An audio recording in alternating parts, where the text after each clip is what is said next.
Hi kiddos, hope you all are doing well. Myself, Dr. K. Numa, working for Space Physics Laboratory, Indian Space Research Organization, Vikram Sarabhai Space Center at Trivandrum.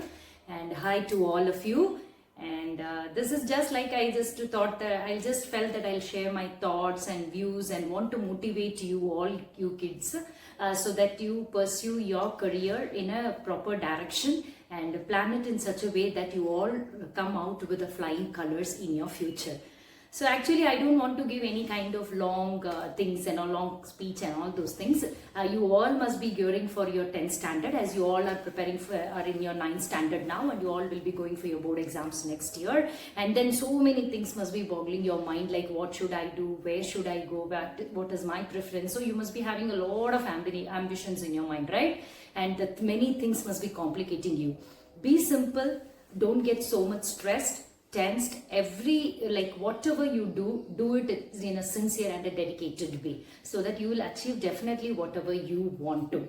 For example, like as I said that I am not an engineer.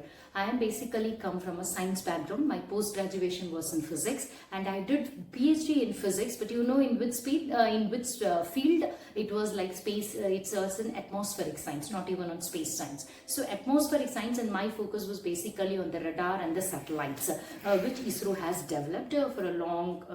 We have been still doing it. So I basically, to be frank, it's a radar and a space meteorologist. But still, I work at ISRO. So you just think that it's not that what is your field, like you have to be an engineer or you have to do only electronics, mechanical or this kind of engineering only you will be able to get into ISRO. It's not like that. You can do any branch of science. You can be a physicist, you can be a chemist, you can be a mathematician, you can be a statistician. In fact, do you know that even you can be an agricultural, because agriculture also has a very good scope in ISRO. How do you know? You know that because all the satellites that have been launched are basically focuses on many types of vegetations, and satellite gives information about different types of crops that have to be planted. So all these things are there. So you don't feel that I have to be a engineer to get into ISRO. So that thing you get out of your mind. So if you want to get into ISRO, like you focus on your basic sciences. If you do that, you will be really getting into it what you wanted to do.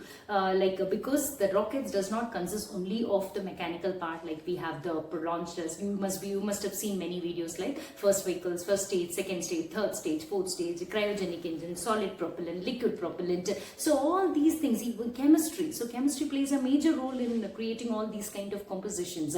Mathematics has to be for the designing of trajectories. Statistics has to play a major role in order to design different kind of, and we need to understand different kind of analysis and all those things. So every biology, and in the future there is a scope for biology too, because astrobiology is going to be a major domain that will be coming up in future ISRO, because we are looking for life in other planets that you all must be knowing, which you have been launching for Mars, Venus and all, right? So gear up for your 10th standard, and then pursue in your 11th and 12th, you pursue the science group. Of course, you have to definitely have a science, but it is not that you have to, as I said, whatever you are doing, you do it with your full focus and be dedicated. Once a dedication only can give you any kind of your dream come true. As Abdul Kalam, dream and dream. You always keep dream yourselves like what I have to be, and design your path that this is my field and I should go in that direction. For example, YUVIKA.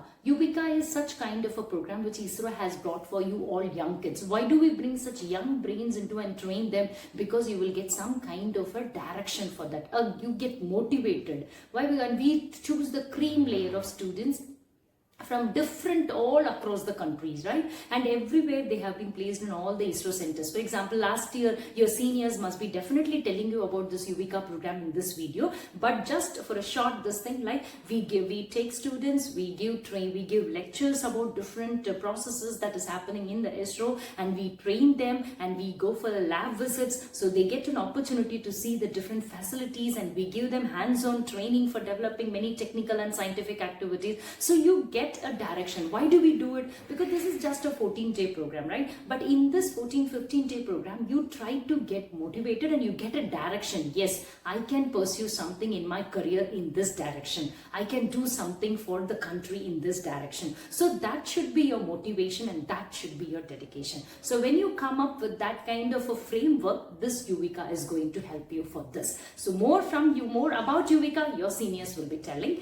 And for the life's perspective, it's like I'll be telling about what I have been telling about is that keep dedicated, be motivated, focus on what you wanted to do, allot your preparation time, like what I should study, when should I study, what are my preferences, and how should I go about it. So lay down, like we in ISRO put a roadmap, like that in your life also you put a roadmap at that time, where should I achieve what. So if that I am able to do it, then if you are able to do it, you will be a great scientist in this for this country. And so in this world, everybody takes a birth for a purpose. So if you have taken birth, if I have taken birth, there is a purpose. And that is what we have to aim at. And what is my purpose that I have to identify, so that I serve my countrymen, I serve my country, and I serve my people. So with this thing, you always keep in mind, work hard with a lot of dedication, and try to help your surroundings, so that the entire, and always keep in mind that I have to do something for my country. So that should be your ambition. And with that, this definitely every government organization in India aims to lift all the young minds, so that they all work for the country's empowerment. So YUVIKA will also drive you towards that. And I will always have another side also, like you guys, your seniors are going to talk about YUVIKA, and they're like in your class or those things, whoever is attempting YUVIKA will not be able to get selected, right? There is we have a limitation. So it doesn't mean that you have lost it and you're going to lose something. No, you will get that experience from your friends, from your seniors, and you try to you just try to adapt to it, and then focus on your aim. So every ambition, never and ever think about your loss, never and ever think about your failures. Every failure, as all it is like this, every failure is a stepping stone for success. If it is not this for you, something else is there for you. But your hard work and dedication only will lead to it. So be motivated, be dedicated, and always keep your ambitions in your dream as well as in reality. So dream, and try to achieve all your dreams. Wish you all the best, and do good kiddos, and see you, whoever is coming to VSSC. I'll be seeing you soon in the month of May. Bye-bye. Take care.